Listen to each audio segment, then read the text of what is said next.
Tape Deck Media.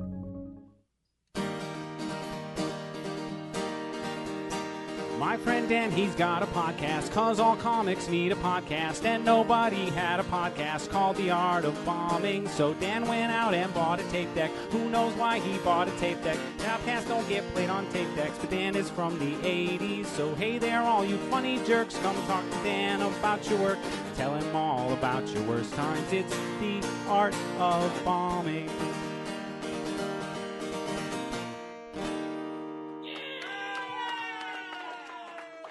Did you do any shows this last weekend? I did not, no. Just a free Oh, weekend. Isn't that nice sometimes? Yeah, it's super nice. Yeah, I enjoy having a weekend off time to time. It's Yeah. like, well, with comedy, it's one of those things where most of the time we work is on weekends, and that's also when everything else happens. It turns Yeah, out. I know. Yeah. It's nice to just have some time for yourself. Yeah, absolutely. Absolutely. Well, so what inspired you to start comedy and where did you start? Did you start in Colorado or did you start somewhere else? Because I know you moved around a little bit. I actually started in Jacksonville, Florida, like 5 years ago. Um, I don't have like a very interesting story. I literally just had a friend FaceTiming me and telling me that I was funny and I should try stand up. And I was honestly just kind of bored with my job at the time. And I didn't really know how people got into stand up. So I was like Googling how to become a stand up comedian. I just was like, okay, I guess I'll figure out what to do. So I saw that there's like classes, and I talked to my friend who lived in LA, and she said that she knew a person that took a class and they did like a little performance. And I figured, okay, what if I found a class, near me? And so I Googled comedy classes near me and just like went to one in Jacksonville. And that was just kind of the beginning of the end. It's, like a 6-week thing. And then you Hmm. do a little open mic at the end. And I just kind of like got addicted immediately after that. Oh, that's great. I got some follow-ups on that because comedy classes can be very controversial in our industry. Hmm. There's comics that are like, "Don't do all you got to do is get up, go to the open mics, yada yada Yeah. yada, Yeah. whatever." All that BS that surrounds that. Um, but I find that if you're in, good class, if you have a good instructor, there's things too that you can definitely learn from that. Do you feel like you benefited quite a bit from taking the class, or do you feel like you could have just skipped the class and just kind of went out on your own? Yeah, you know what? It's so funny that you asked that question because I was actually asked that question a few months after I had taken the class on a local comics podcast.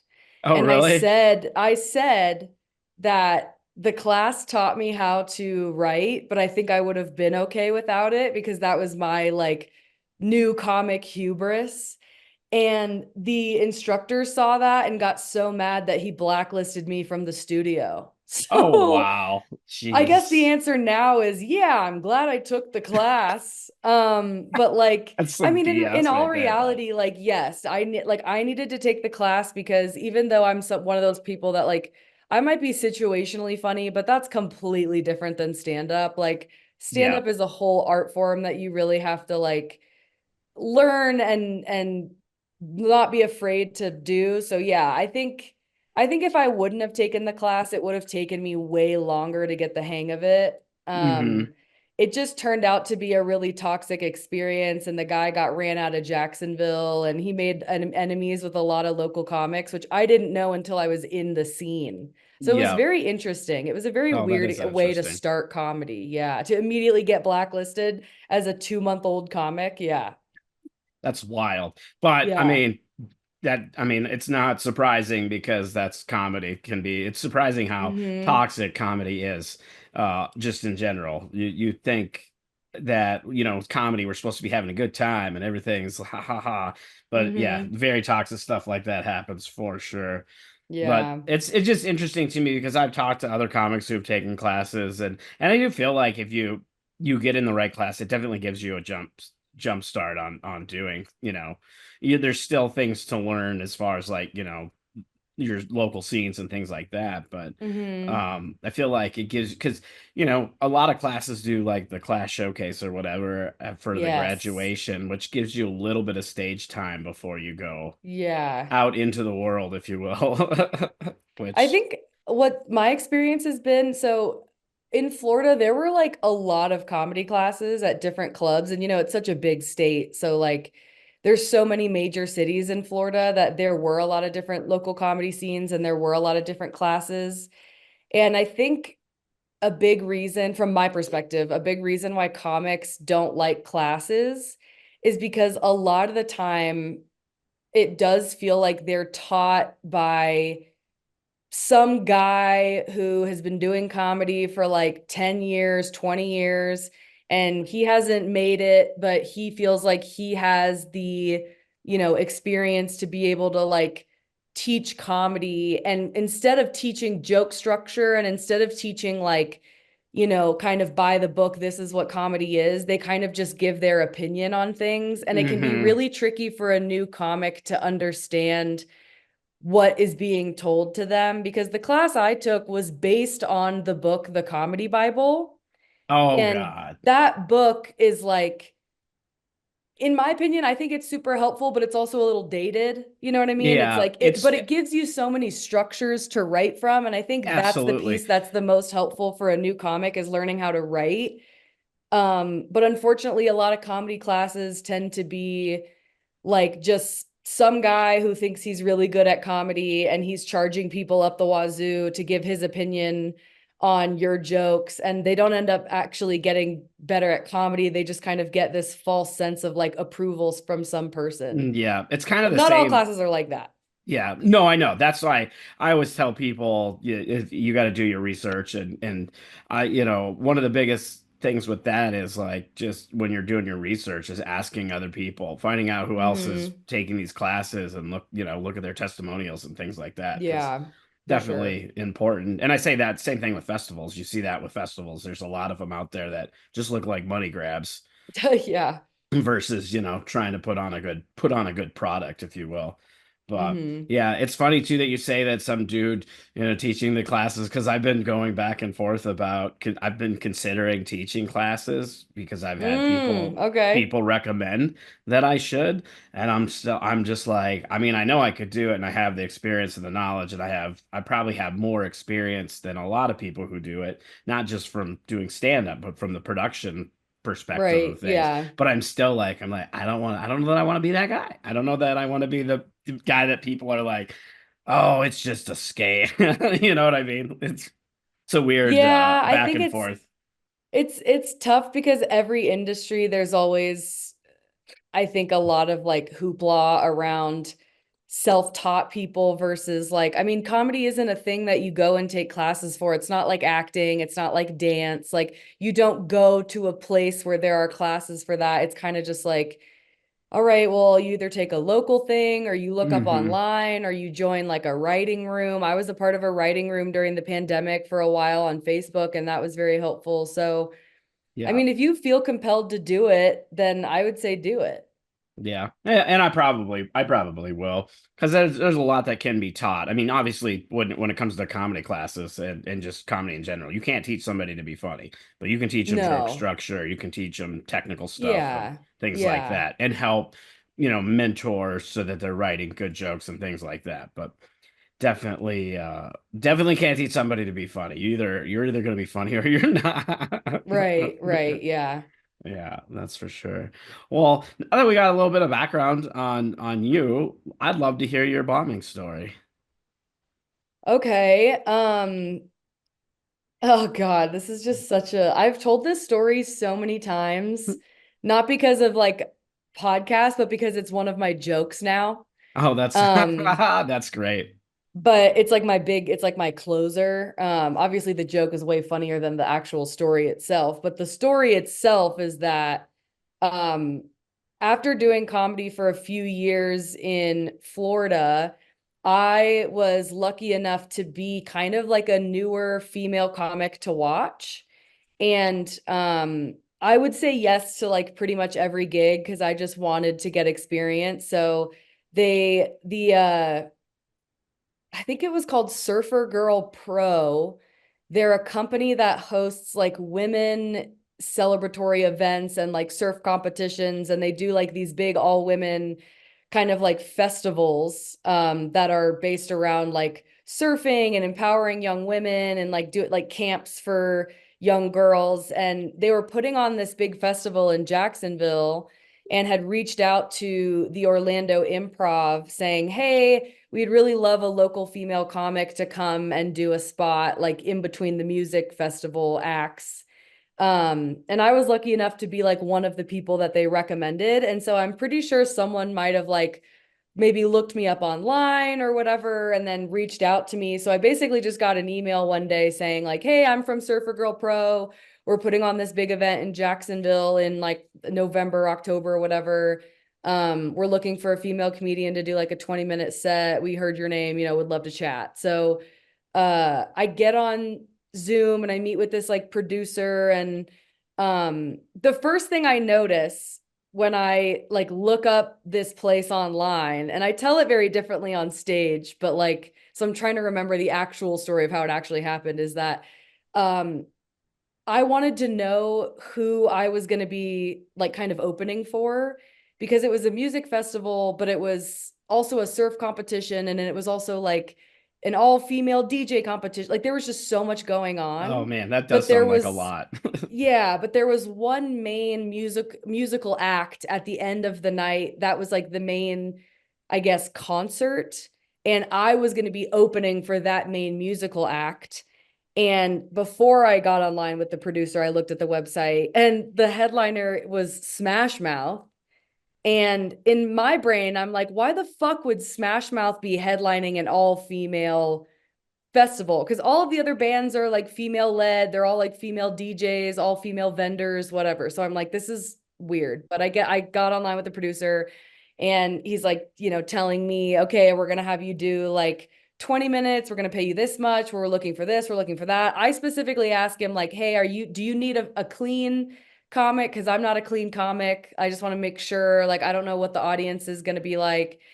And he said, everything that we've seen online from you has been fine, has been great. And the majority of my stuff online at that point was like basically all of my jokes. And I wasn't particularly vulgar, but I also wasn't particularly like buttoned up either. Yep. And so I just figured, okay, so this guy's obviously vetted me. This is going to be great, whatever. And so I'm actually like excited at this point, because I used to listen to Smash Mouth like with my dad in the car. And my dad made me like a mix CD one time of some Smash Mouth songs. And I had it in the first car I ever drove. And like, it just reminded me of my dad. So I was like, okay, this might be fun. You know what I mean? This might be like a fun time. And I went to this place. It was like the Jacksonville Amphitheater, which was this huge kind of spot near the pier. And, it's Florida, so it's still hot as hell in October, November. And I'm just kind of like walking around getting a vibe for the place. And immediately I can tell like basically all these people who are here are, number one, like drunk off their ass. And number two, are basically here to see Smash Mouth. Like whether or not they were here for the whole women empowerment aspect of it, they bought a ticket to see Smash Mouth. So this is really a Smash Mouth concert with like a women disguised as a special event. Yeah. It's super weird, right? But I'm like still down. I'm like still excited. And so they kind of put me in this like green room where no one else is. They said that like, oh, all the vendors, all the other people are in there. And I'm like, okay, I go into this green room. It's like an outdoor green room. And so I'm just kind of sitting there by myself. There's some reggae band on stage. They're playing, the crowd's kind of settling in, everyone's like buying more drinks because they know Smash Mouth is going to come on. And I don't know if the producer decided not to say anything to the crowd, because when I was like announced to go on stage, everyone in the crowd was kind of like, what? Like no one was expecting a female comedian. No one was expecting a comedian at all. Everyone thought Smash Mouth was going to come on stage. So they blow up my headshot onto the back of the stage. It's like an amphitheater, right? So this is like a huge stage. Oh, wow. They blow up my headshot with like my handle on it. There's like a guy backstage with a camera showing me And I don't know if it was for a promo video. It wasn't hooked up to a Jumbotron or anything. So it's like I'm kind of crowded backstage, and then they basically just say like, "Oh, hey, when you go out there, see that little like spot in the yeah, just stand really still because we have to sound check everything while you're doing your jokes." And like Oh they said that like no. literally 1 minute before I went on stage. So there's no room on stage. It's like the whole stage is taken up by, pianos and drums and guitars and mic stands. And there's just one singular mic up there for me. And I have to stand in between these two giant speakers and I can't really move. So I go out there and I'm kind of just like, hey, I'm Morgan Gallo, whatever, start to go into my set. People are not paying attention. They're milling about. They're like, getting drinks for their friends. Everyone's like trying to settle in, figure out where they're going to sit or where they're going to go for when the band comes on. And behind me, they're just fucking smashing the drums. They're like testing the microphone, like tapping on the microphone. And I have a mic, but I can only be so loud above that shit. And so like I'm just immediately bombing out of the gate. Like there are a few people in the front, like leaning up against those, metal gates that they put up at concerts, like that are kind of paying attention and kind of laughing and trying to be encouraging, like some younger people, Mm-hmm. which felt kind of good. And I just start like throwing out anything I can at this point. I'm like making fun of Shrek. I'm like making fun of anything that has to do with Smashmouth. I start doing that thing that a lot of comics do where I start to almost kind of shit on the venue where I'm like, "Oh, you guys like how they book a comedian right before Smashmouth? Oh, you know what I mean?" I'm trying to like get people on my side by being like, "Oh, I also think this is ridiculous that I'm up here." Um and kind of towards the end, like I think I was supposed to do 20 minutes. They ended up having me do like 10 or 15, but I didn't even do the full time because I started getting heckled really bad, mostly by men who were saying a lot of really misogynistic shit. Like I was being told to take my shirt off. One Jesus. guy like said one guy was close enough that he looked me in the eye and was like, "Women aren't funny." Um, there were a few men that just kept like booing me randomly. Luckily no one threw anything at me, which was good because a lot of people had like empty cans and shit. So I'm glad no one threw anything at me. But basically, I bombed for like maybe 6 to 7 minutes. I realized that this was not like worth my mental health. Like I was like, this is stupid. I don't give a fuck if I get paid or not. And I basically just said, "My name's Morgan Gallo," and I walked off to the stage and I got booed by like 6,000 people. Um, Wow. and it was really visceral because it's like at this point, like we're outside, the sun is setting, but it's still kind of out, it's kind of light out. So I can like see everyone. The instruments are still being tested behind me. Like there's very much a lot of hustle and bustle happening. And I was just kind of like put on stage to distract everyone. And like I don't Yep. have that power. I'm one person. You know what I mean? Yeah. So after that, I like ran into a utility closet and I was like dry heaving. I was crying harder. I've never cried that hard in my life. It was like uncontrollable. And this producer raced in after me, this girl who was kind of tugging me around the place. She was like my liaison. She came in and she wasn't mad, but I looked at her and I was like, "Why did you make me do that? Like, why did you put me in that position? Why didn't you help me? You saw me start to get heckled. Why didn't you help me? Why didn't you say anything?" And she's like, "Well, we didn't think you were going to be that dirty." And I said to her, like, "Well, I asked you if you wanted a clean comedian and you said no. You said all my shit online was fine. All those jokes I just did are online." And she started to kind of blame me for like throwing away the set, as if I wasn't trying. And I just like kept crying and I just ignored her. And eventually she left. And I think after a few minutes, I basically just like grabbed my camera and like ran as fast as I could out of there and just cried the whole way home. Um, and the worst part of the whole thing, which I don't tell this part on stage because it's not really that funny, but the worst part is that like it took me a few weeks to get paid. And so I emailed the producer, the original guy I talked to, who was there at the event but didn't really say anything to me. I emailed him, just asked, "Hey, thanks for having me. Just wondering when I'll get my direct deposit, blah, blah, blah." He sends it back almost immediately, attached to an email where he says, to be frank with you, I'm really disappointed in your performance. I don't appreciate how as soon as it started to go south, you started shitting on the venue. It seems like you weren't even trying up there. It's really disappointing to know that this is the face of female comedy, yada, yada, yada. Like some really like horrible shit. And, I was 25 at the time, 26, and like, not that I'm that much older now, but like Well, I'm still, I still mean, like, that's a lot. yeah, like I'm so young. I'm so like I'm newish into comedy. I mean, I think I was 2 years into comedy when this happened. And so I emailed him back and I was like, since we're being frank, you put me in a terrible position. You didn't even give me the benefit of the doubt. You didn't even let me do a set where there was no noise behind me. You didn't give anyone any warning that I was going to be there. You just shoved me on stage. You said that all of my material was fine. Like I basically just went in and told him like, if you're going to have comedy shows, if you're gonna hire comedians, you need to be aware that like we are also artists and we also require certain things to be able to have good performances. We're Hmm. not just like professional clowns that you can Yep. hire and expect us to kind of like rein in the audience. And Yep. You after have to, there's that, got to be some sort of respect too, like you said, yeah, because we are artists, because that's exactly what it sounds like, that they just hired a jester essentially to like throw out into the yeah. court. Like And it's after it that, he basically just sent an email back saying, you know what? Like, I'm sorry, I didn't think about all that. I appreciate it. Like, next time I do a comedy show, I'll ask your advice. And then, never heard from him again. So that story was, or that experience was like so heartbreaking. It took me probably a good 6 months to actually get over it. I was really embarrassed.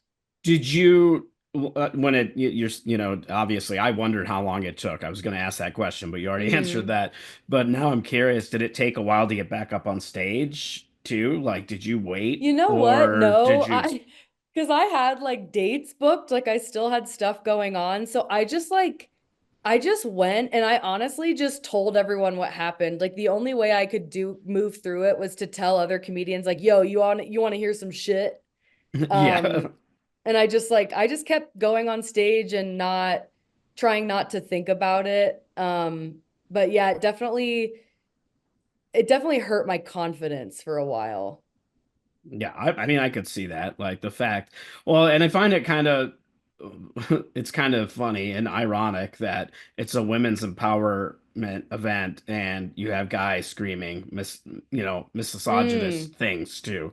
Like that, Yeah, like what? That's that was another wild. thing I said to the producer was I was like, you claim to be about female empowerment and yet you watched a female comedian basically get bombarded on stage with misogynistic comments and you didn't do anything. Like you didn't scold the audience, you didn't come up to me and ask if I was okay, you didn't even like and then he was like, "Oh, I didn't even notice. Like I didn't realize that was being said to you. I'm so sorry." And it's like he was standing on the side of the stage. There's no way he didn't hear these guys yelling, like so yeah, Well, it was yeah, I was gonna just say if you weird. could hear it with them Yeah, he could doing hear it. sound checks and everything, he could definitely hear it for Mm-hmm. sure. Wow, that's probably one of the best stories that has been told on this podcast. Oh God. And I mean, because that's well, when I say best, I mean it in a way where it's like because it's a big audience and there's a lot of other factors. Like I don't Yeah. know I feel like very few comedians could have taken that situation and did well with that situation.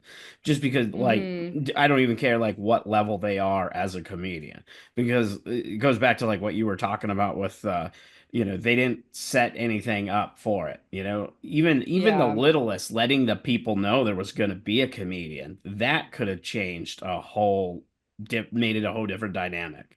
Even with the doing the sound check and everything, because it's like Mm-hmm. basically they just did hijack comedy. That's what I call it. They're just like, oh, now we're gonna do a Yeah. comedy show that Yeah. And nobody is expecting or wants. I have like a huge problem with hijack comedy. And I used to not, when you're a young comedian, you're like, I don't give a fuck. I'll do comedy I on a just want my bus. I don't stage care. time. But Yep. like, yeah, but now that I've done it for a little bit, I feel like every time I'm at a show or a situation where I can tell that this audience has not been primed or they have not bought tickets or they have not basically walked into a room thinking they were going to enjoy a comedy show, I immediately want to get the fuck out of there because it doesn't like you can be really funny and you can ultimately win the crowd over, absolutely, but like to me it's just not worth it. Like I'm Yeah. not gonna like convince some couple that's on their first date to listen to my bullshit about my mom and my weird relationship, all these dumb jokes. Like it doesn't feel genuine. And I think Hmm. that comedy, even though it's like really uh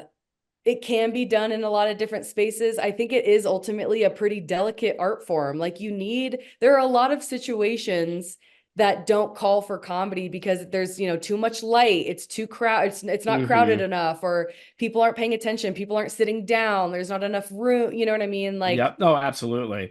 I mean, I feel like you can probably do comedy anywhere, but you have to set it up so it is like a comedy show. You know what I mean? Like you have to take that extra mm-hmm. effort to have the other elements, low lighting, lighting, sound, Yeah, seating people, and especially marketing that there's comedy, because that's yeah. where you see a lot of the hijack comedy. Even like in corporate stuff, I've seen where they'll hire a comedian, for whatever event it is, but they don't tell anybody they're going to have a comedian. It's like it's a surprise Mm-hmm. because it's like a reward to the company. And it's like, no, don't. I know you want to give them a nice surprise, but nobody likes to be surprised with comedy. Yeah. I hate that. I recently did a private gig where I was hired to perform in front of like a small group of people who were celebrating a anniversary for the company they were in. And it like the I was told to like they were all in this bar and there weren't enough seats for everyone to sit. So like the majority of people are standing. There's no stage. There's just like a wireless mic attached to like a Bluetooth speaker kind of a foot or two away. This like Toys R Us ass speaker. And then I'm just kind of like shoved in the middle of like what looks like basically a freestyle circle. And I have to do 20 minutes, and like I got paid a good amount because it's a private gig, but part of me was like, I don't want to do this. Like Yep. like these people feel awkward because they're standing there with their drinks like this, just like watching me at literal eye level. I'm not even like above them in any way. And then it's like daylight, it's like 2 p.m. on a Sunday. And it's like no one is coming up after me. There's nothing happening after me. So when I ended, I just turned off the mic and like put it on the bar, and that was it. And I just walked out because I felt so awkward. Yeah. Yeah, I feel that so much. That's how a lot of those events seem to go. I've done a Mm-hmm. few, and it's the same thing. It's just so weird when you don't have anybody to come. Even it's funny too, because even like a representative from the company could come up and say something or whatever, but Mm-hmm. usually they don't. Usually it's just put the mic in and walk off the Yeah. stage or the performance area and then out the door. Yeah, it's crazy. Do you do a lot of corporate stuff, or do No, you? honestly, like I've been asked to do maybe like 5 gigs like that in my lifetime. Like I have no idea how people get corporate gigs. Hmm, yeah. Well, yeah, I know there's a lot of like third party sites. That's where a lot of the gigs I Mm-hmm. get come from. Well, that and I've started getting gigs, some corporate stuff just from my website too. Oh, But nice. yeah, people searching out. I did one. It was like a holiday party, and it was fine, but also it was still weird because they had like a DJ, and like I don't feel like they really people knew they were having a comedian, and people were Oh, just there to. yeah. Holiday parties can be hard because they just want their meal and win some prizes, Mm-hmm. and you're Mm-hmm. Yeah. standing between the prizes. Yeah, they just want their free booze. Yep, exactly. Yeah. Exactly. But now, going back to your story, what were some of the things you took away from that you were able to look at and be like, okay, going forward, these are things that I got to be aware of, or I mean, it's a bummer because I guess I would say like to be pickier about my gigs or to try to inquire more, but like I did inquire a lot with them. Like I hmm. did, I It asked all sounded the like you did, questions. yeah. Yeah, like I asked them about the mic setup. I asked them about the stage, the time, like what, like I asked him every possible question, mostly just because like I had never done a gig like that and I was really nervous. But I think something else that I learned in terms of the pickiness is like you're allowed to say no to things if they feel wrong or if they feel like they're not going to be fun. I think as comedians, a lot of the time we're like trained to just take anything and everything because it's stage time and that's how you get better and 10,000 hours, whatever the fuck. But like for me, it just feels like if I'm going to do a gig where I'm going to be miserable and it's not going to be fun, the money doesn't even matter at that point. So I Exactly. actually Yeah, like, I say exactly. no to stuff now, like a lot more, like, and I think to the point where like I have recognized which ones are going to be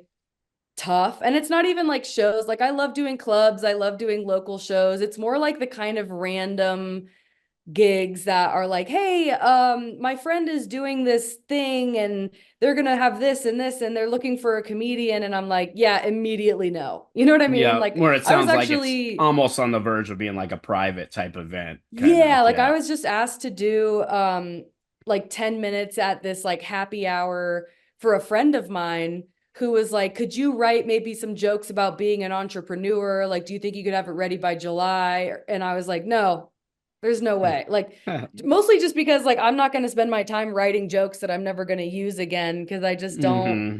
like that doesn't sound fun to me. I don't want to get up in front of a bunch of entrepreneurs and try to roast them because they think it's funny. Like, so I think the biggest thing I learned was like you're allowed to say no to things if they feel like they're going to be off. Oh, well, and I But would to just add also to stick that. up for yourself. Yeah, and I would like to add to that. Not only can you say no, sometimes you should say no and be Yeah. an honest, especially if you're not a right fit. What the comedy might be okay for the event, but that doesn't mean you're the right comedian for that event Yeah. either. Because I've definitely passed on stuff where I'm just like, I don't think I'm a good fit for this, and it came from experience, honestly. I did a post prom event one time and I essentially I opened for hypnotist.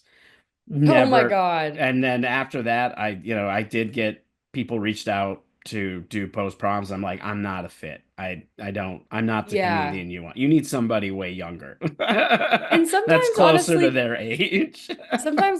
comedy isn't the right fit and that's okay. Like Yeah. I try to be as honest as possible with people. Like I do a little more producing now, which I really appreciate. Like I do kind of one-off shows. Like I did a really big show for the Eating Disorder Foundation. It was the roast of diet culture and it Hmm. was for Eating Disorder Awareness Week and like I specifically tailored that show to be for like people who work in eating disorder recovery centers, therapists, people who are in recovery like myself. And like I made sure that all of the pieces were in place. Like we have the right venue, the right time, are there drinks available? Like sometimes I think it's important to, as a comedian, help the venue or help the booker understand if they're not a comedy person. Like, hey, if you're going to do a comedy show, that's sick, but like you need to turn the TVs off. You know what I mean? You Yep. can't have music playing at the bar on the background. You have to check people on the way in. Do they have a ticket? Do they know comedy's happening? You have to set chairs up, like all those things. And sometimes as comedians, we have to take the burden of like doing that.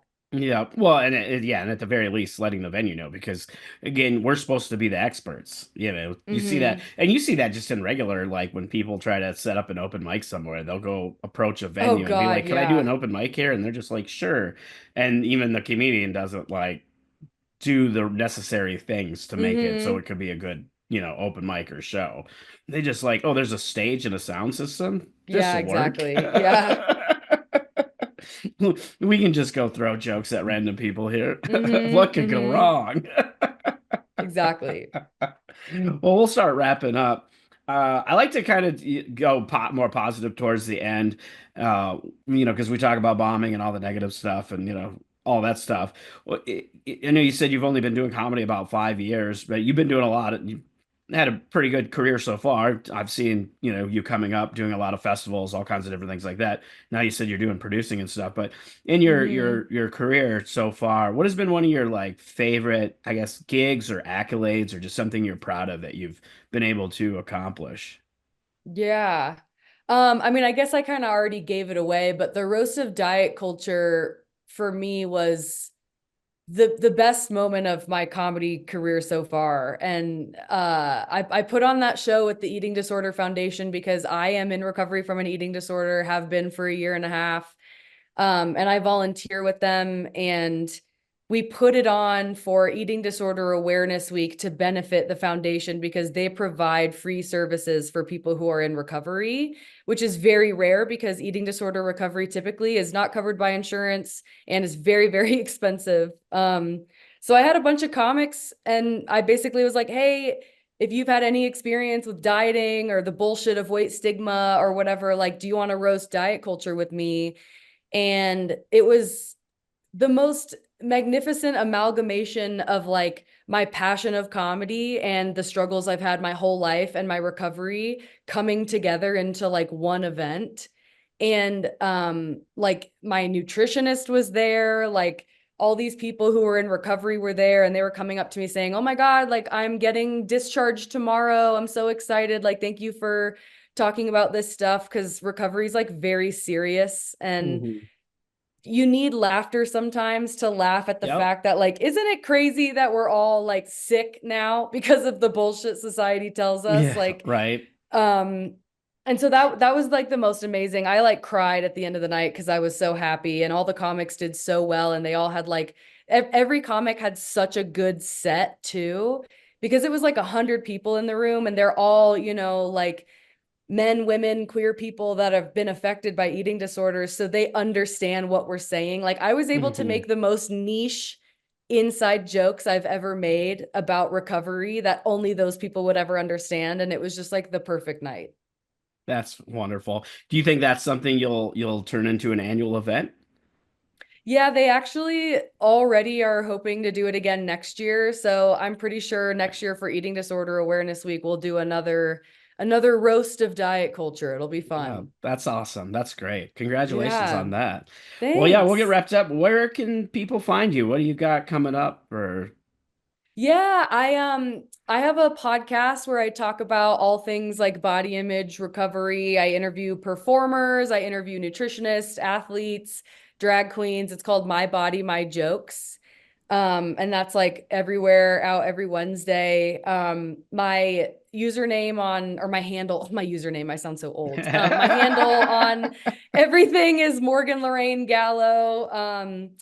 You can find me everywhere. I post a lot of dumb shit. I try to like post a lot about diet culture and weirdness, and I try to like gear my comedy towards that. But yeah, other than that, I mean, I'm kind of like around Denver. I'm hosting a sapphic comedy show at the Pearl May 9th. So if this comes out before then, that's happening. If not, it already happened and it was amazing. Don't worry about it. But yeah, Morgan Lorraine Gallo on everything. fantastic. Thanks for doing this. Yeah, thanks for having me, Dan. I appreciate it. This has been a Tape Deck Media production. Thank you for listening.